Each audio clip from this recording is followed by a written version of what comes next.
Welcome to this series of virtual university mid term preparation. ये virtual university की mid term preparation series की video है। Complete series इस channel के ऊपर अपलोड की जा रही है और आज की वीडियो के अंदर आपको MGT 601 की मिड टर्म की प्रिपरेशन के लिए सॉल्व पेपर करवाया जा रहा है, जिसके अंदर आपको इंपॉर्टेंट क्वेश्चंस भी करवाए जा रहे हैं, सॉल्व और सॉल्व MCQs भी करवाए जा रहे हैं। तो शुरू करते हैं आज के इस ट्यूटोरियल को।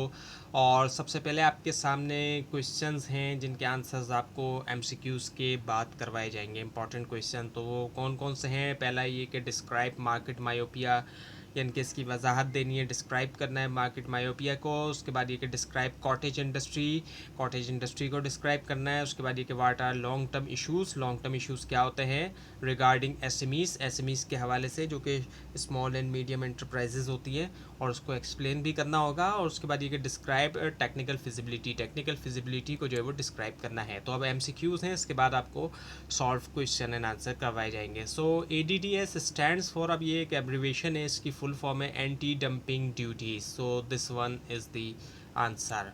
उसके बाद ये कि NTC stands for national tariff commission. अब ये बात सही है या नहीं कि NTC की जो फुल फॉर्म है वो नेशनल टैरिफ कमीशन है? तो ये बात जो है वो ट्रू है, इसी वजह से ट्रू इज़ द आंसर है। और उसके बाद ये कि which one is not include in Pakistan 5 law और अमेंडमेंट्स अंडर WTO स्टैंडर्ड्स। इनमें से जितने भी ऑप्शन दिए गए हैं, इनमें से कौन सा जो है वो शामिल नहीं है, जो 5 लॉ या फिर जो अमेंडमेंट्स हैं WTO के अंडर, पाकिस्तान 5 लॉ या फिर जो अमेंडमेंट है WTO स्टैंडर्ड्स के अंडर। सो वो है ISO 9000। बाकी है patent ordinance 2002, industrial design ordinance 2000 और copyright amendment ordinance 2000। So second one is the answer है।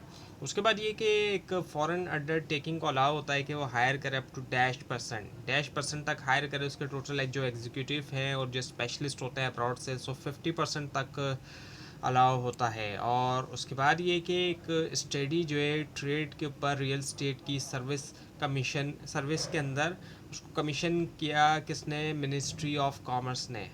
और उसके बाद ये कि जो फिफ्थ मिनिस्टेरियल हुई कैनकम के अंदर, वो कब से कब तक हुई? वही 10 to 14 सितंबर 2003। और उसके बाद ये कि जो सिक्स मिनिस्ट्रियल कॉन्फ्रेंस हुई वो जो है कहाँ पर हुई? सो ये हुई हांगकांग चाइना के अंदर। और उसके बाद ये कि रिपब्लिक ऑफ कोरिया जो है उसका स्मॉल जो शेयर है स्मॉल यूनिट्स का टोटल एक्सपोर्ट के अंदर वो कितना बनता है? वो है 39%। उसके बाद ये कि ICT जो है वो प्ले करती है वाइटल रोल इनमें से किसके अंदर? दोनों जो है जिसमें स्मॉल और मीडियम एंटरप्राइज आ जाती है। उसके बाद ये कि विच वन इनमें से जितने भी ऑप्शन दिए गए इनमें से कौन सा है जो एक इंक्लूड नहीं है स्मॉल फर्म्स एडवांटेजेस के अंदर? वो कॉम्प्लेक्स है। और उसके बाद ये कि एप्लीकेशन ब्लैंक्स जो है उसके अंदर इनमें से क्या क्या होता है? तो तमाम चीज़ें आ जाती हैं जिसके अंदर रिकॉर्ड होता है कैंडिडेट का नेम और एक्सपीरियंस वगैरह भी आ जाते हैं। और फिर ये कि वेजेस स्ट्रक्चर जो है लाजमी तौर पे ऐसा होना चाहिए कि स्टाफ के पास मोटिवेशन हो के वो वर्क करें किसके लिए? वर्टिकल मूवमेंट के लिए। वर्टिकल मूवमेंट, ऊपर से नीचे जाने को हम वर्टिकल मूवमेंट कहते हैं। और उसके बाद ये कि अच्छा, एक बात इनकम्प्लीट रह गई थी कि ऊपर जाना या नीचे जाना, इसको हम वर्टिकल मूवमेंट कहते हैं। इनके लोग एक तरह से ऊपर जाने के लिए कोशिश करते हैं। और उसके बाद ये कि which one is not included, इनमें से कौन सा जो है वो इंक्लूड नहीं होता कंपनसेशन प्लान जो कि सूटेबल है स्मॉल बिजनेस के लिए? वो है लो वेजेस। और उसके बाद ये कि डैश रेफर्स टू, इनमें से किस ऑप्शन से मुराद ये कि स्टोरेज होना इन्फॉर्मेशन की, और ये एक इंडिविजुअल की तरफ से की जाती है ताकि यूज़ किया जाए प्रॉब्लम सॉल्विंग और डिसीजन मेकिंग में। सो ये नॉलेज होती है। और उसके बाद ये कि which of the following ministry, इनमें से कौन सी मिनिस्ट्री जो है वो मैनेज करती है पार्टिकुलर्स जो है कॉपीराइट्स के? वो मिनिस्ट्री ऑफ एजुकेशन होती है। और उसके बाद ये कि विच ऑफ द फॉलोइंग, इनमें से कौन सा जो है वो एक्सप्रेस फॉर्म है WTO की? वो है world trade organization. So this one is the answer.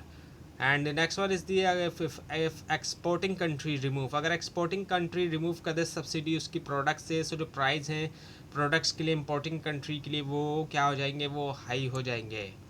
उसके बाद ये कि which of the following terms, इनमें से जितने भी ऑप्शन दिए गए इनमें से कौन सी टर्म्स जो है वो कैन बी डिफाइन, उनको डिफाइन किया जा सकता है कुछ इस तरीके से के प्रॉपर्टीज़ और assets that are offered to secure a loan और अदर क्रेडिट, यानी कि वो कुछ ऐसी प्रॉपर्टीज़ या एसेट्स होते हैं जिनकी वजह से क्या होता है कि लोन जो है वो दिया मिल सकता है, यानी कि एक तरह से जिस तरह हम कहते हैं कि गिरवी रखवाया गया है तो सिक्योरिटी के तौर पर जो है वो ऑफ़र किया जा सकता है कोई लोन हासिल करने के लिए।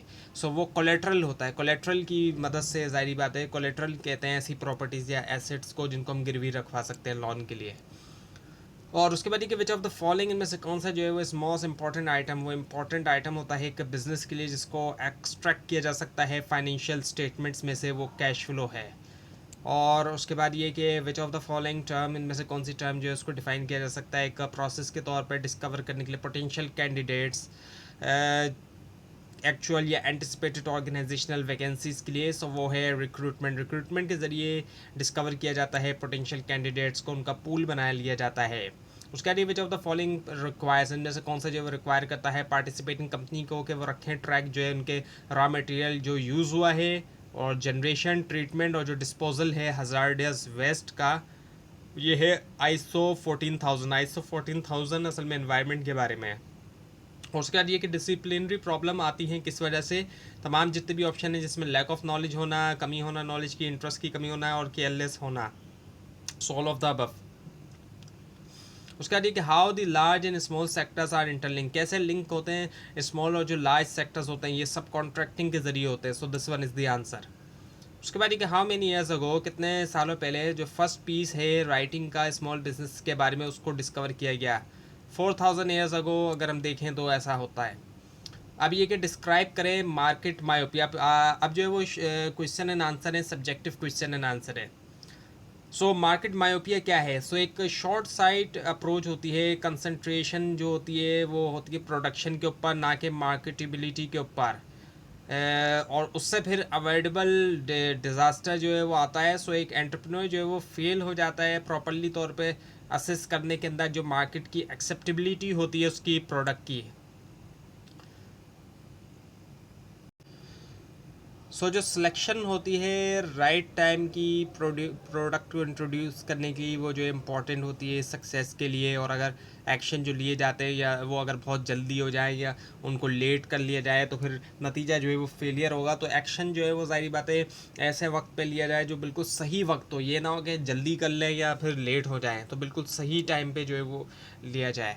उसके बाद ये कि डिस्क्राइब कॉटेज इंडस्ट्री। सो कॉटेज इंडस्ट्री की अगर हम बात करते हैं, सो जो कॉटेज या फिर स्मॉल स्केल इंडस्ट्रीज़ होती हैं इनको कुछ इस तरीके से डिफ़ाइन किया जा सकता है कि एक एंटरप्राइज या फिर जो सीरीज़ ऑफ ऑपरेशन जिसको करते हैं वर्कमैन जो कि स्किल्ड होते हैं क्राफ्ट के अंदर, उनकी ख़ुद की रिस्पॉन्सिबिलिटी के ऊपर, और जो फिनिश प्रोडक्ट जिसको वो ख़ुद से मार्केट करते हैं, और वो अपने ख़ुद के घरों के अंदर काम करते हैं। उनके ख़ुद के टूल्स होते हैं, यानी जो भी टूल्स होते हैं उनको कोई कंपनी वगैरह कोई प्रोवाइड नहीं करती। अपने ख़ुद के जो टूल्स होते हैं, औजार वगैरह, इसके अलावा मटेरियल भी, and provides with his own labour भी उनके ख़ुद के अपने होते हैं। ये लेबर वर्कर्स जो होते हैं ये मोस्टली जो है वो हैंड लेबर्स होते हैं, हाथों से काम करने वाले होते हैं। पर्सनल स्किल्स होते हैं और इसके अलावा लिटिल और no aid from modern technology, यानी कि इनके पास मॉडर्न टेक्नोलॉजी या तो बिल्कुल ही नहीं होगी या फिर बहुत कम जो है उसका इस्तेमाल करते हैं ये, और मशीनरी वगैरह भी ज़ाहिर बात है बहुत कम होती है। और ये ट्रेडिशनल तरीके से काम करते हैं, जो कुछ पुराने तरीके चलते आ रहे हैं ट्रेडिशनल, कुछ उस तरीके से ये लोग काम करते हैं। अब ये कि what are long term issues regarding SMEs explain. जो लॉन्ग टर्म इश्यूज़ हैं SMEs के हवाले से, स्मॉल एंड मीडियम एंटरप्राइजेस, ये कौन कौन से हैं इनको एक्सप्लेन भी करना है। तो पहले एक लिटरेसी।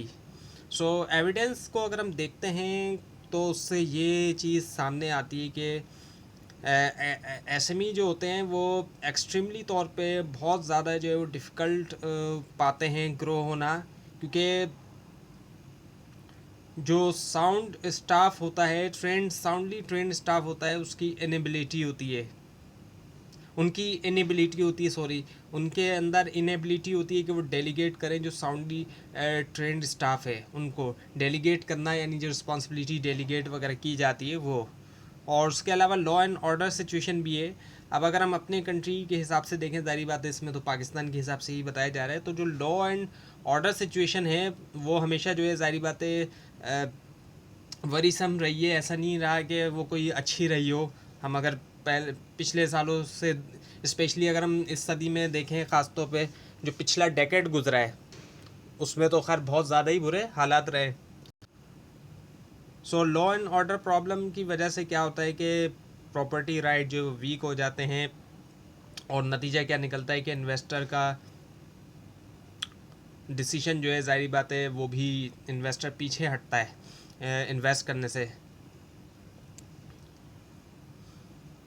और इंटेलेक्चुअल प्रॉपर्टी राइट्स, सो अब ये जो है एक वाइटल इशू है, ज़ाहिर बात है जिसको ज़रूरत है देखने की। और ये भी ऑब्ज़र्व किया गया है कि बहुत से डेवलपिंग कंट्री जो है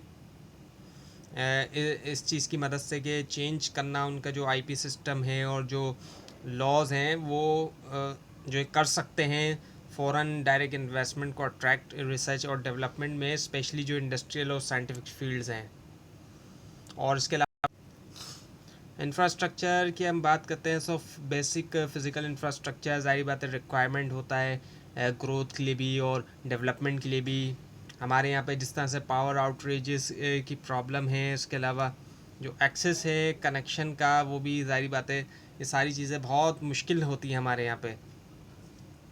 ये सिग्निफिकेंटली तौर पे अफेक्ट करता है प्रोडक्टिविटी को फर्म्स की। और इस वक्त जिस तरीके से इजाफ़ा हो रहा है इलेक्ट्रिसिटी की जो प्राइस है, या फिर और भी जो इस तरह की चीज़ें जो इंडस्ट्री के अंदर यूज़ होती हैं, तो उससे प्रोडक्टिविटी जो है ज़ाहिर बात है अफेक्ट हो रही है बहुत बुरी तरह से।